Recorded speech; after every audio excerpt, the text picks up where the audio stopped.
Salut tout le monde, j'espère que vous allez bien, que vous passez un bel été sous le soleil, je pense qu'on ne peut pas dire autrement, que vous supportez cette chaleur. Chez nous en Ardèche il fait ultra chaud, mais on accueille, n'est-ce pas? On survit, on accueille, on aime, on kiffe. Bon, alors j'avais envie de partager deux, trois petites choses de manière spontanée bien évidemment, comme à mon habitude.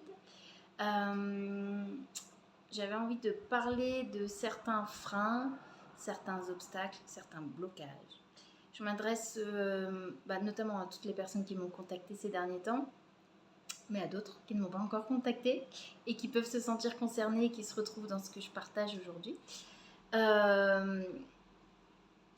Vous êtes certainement des personnes qui êtes en évolution permanente, vous êtes plutôt du genre à vous dépasser, à vous créer des objectifs un peu ambitieux pour certains.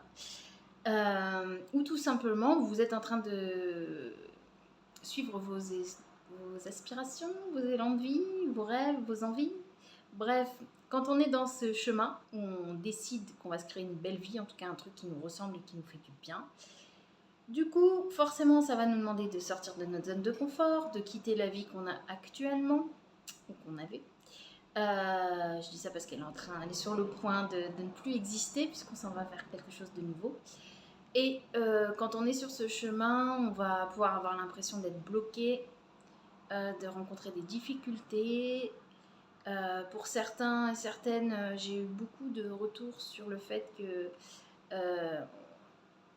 ne pas avoir de clarté sur la suite, en fait. Et ce que j'avais envie de vous partager là aujourd'hui dans cette vidéo, c'est que, à mon sens, de par mon expérience, puisque je passe par là, bien évidemment, sinon je ne pourrais même pas vous en parler, ce qui ressort de toutes ces expériences, que ce soit les miennes ou celles des personnes que j'accompagne, c'est qu'on va être à un endroit où il n'y a pas forcément autant de difficultés qu'on pourrait l'imaginer. Parfois il y en a, hein, et on va aller voir ce qui se passe, mais parfois ce qui nous paralyse et ce qui nous empêche d'accéder à cette nouvelle vie, à ce nouveau rêve, à cette nouvelle activité professionnelle, ça va juste être la peur. Alors c'est facile de dire juste être la peur, parce que la peur elle prend toute la place quand c'est elle qui conduit et qui pilote le reste de notre vie. Du coup c'est un peu compliqué, c'est clair, mais on s'aperçoit que la peur c'est comme tout, c'est comme chaque besoin. On a besoin de la reconnaître, d'écouter ce qu'elle a à nous dire, parce que la peur elle est là pour nous protéger.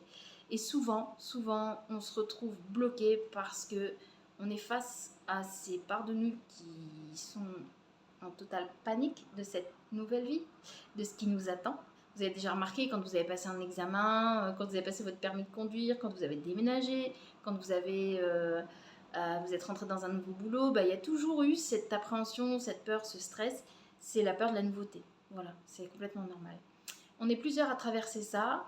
Parfois, c'est plutôt invalidant. Pour d'autres, il y a des espaces où on peut quand même avancer, poser des actions. Mais ce que j'avais envie de vous partager aujourd'hui, c'était de ne pas renoncer à vos rêves, à ce qui vous donne envie, juste parce que vous avez peur de sortir de votre zone de confort.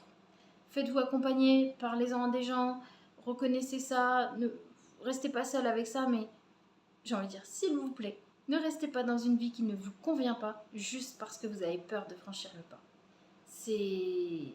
Prenez le temps qu'il vous faut, s'il vous faut 3 ans, 4 ans, 2 ans, 1 an, peu importe, des mois, des semaines, prenez le temps qu'il vous faut pour accueillir cette peur et la traverser, parce que vous ne pourrez pas faire autrement. Enfin, voilà, ceux qui vous disent on va étouffer les peurs, on va pas les regarder, on va mettre de côté, on va les jeter à la poubelle, on va je sais pas quoi, en fait non, ça reviendra tout le temps à un moment quoi. Tant que c'est pas accueilli, écouté et compris, la peur elle est là pour nous protéger, elle ne nous vaut pas de mal. Donc à partir du moment où on va comprendre ce qu'elle a à nous dire, on va poser les actions pour créer notre nouveau projet. Et au fur et à mesure de ces actions, la peur va commencer à s'évanouir un petit peu. Mais voilà, il ne faut pas occulter les choses. Et j'avais vraiment envie de vous dire, si vous avez un rêve qui vous tient à cœur, quoi qu'il arrive, si vous ne le réalisez pas, il reviendra. Ça, c'est évident. Donc n'hésitez pas à me partager quelles sont vos peurs, vos freins, vos blocages, même si vous avez l'impression que ce n'est pas des peurs. Qu'est-ce qui vous maintient dans votre ancienne vie aujourd'hui? Qu'est-ce qui fait que vous n'avez pas encore réalisé vos rêves? Et puis voilà, on en discute ensemble et on voit comment on peut avancer. Je vous embrasse. Surtout, prenez soin de vous. et mettez tout en œuvre pour vivre la vie de vos rêves. Je vous embrasse. À bientôt. Ciao.